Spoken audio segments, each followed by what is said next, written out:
Esta mañana se ha celebrado la Conferencia Sectorial de Educación. El Ministerio nos ha trasladado un documento con criterios y orientaciones a las comunidades autónomas y es positivo, pero asimismo desde en Euskadi tenemos nuestras competencias, nos debemos a nuestra comunidad educativa y ese es nuestro marco de trabajo. Llevamos ya tiempo trabajando, definiendo cuáles serían los contenidos esenciales de los currículos de aquí a final de curso. Estamos también trabajando en las evaluaciones y cuáles serían los criterios y herramientas para realizar esta evaluación.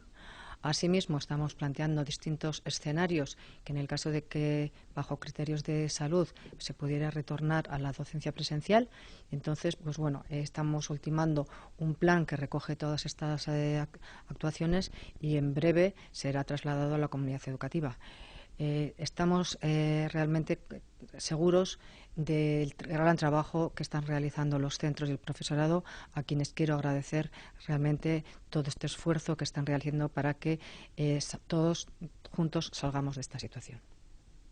Gaur goizean ministeritzak dokumentu bat helarazi digu, zenbait irizpide eta orientabideekin erkidego autonomoi, eta hori positiboa da.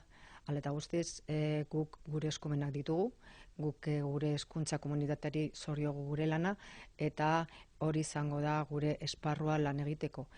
Momentu honetan, ari gara definitzen lantzen plan bat, plan horretan definitzen ari gara zeintzuk diren oinarrizko edukinak kurso amaitzeko, baita zeintzuk izan behar diren orientabideak eta tresnak ebaluatzeko, eta baita ere aztertzen dugu zenbait eszenatoki geletara bueltatzerakoan. Guzti hau, ahal dugun bezain laster, helaraziko diogu gure hezkuntza komunitateari. Eta hemendikan aprobetxatu nahi dut, esateko zelako konfidantza daukagun gure irakaslegoan eta gure ikastetxetan, eta eskertu nahi diet bereziki beraiek egiten duten lana eta esfortzua. Hemendikan denon artean aterako gara.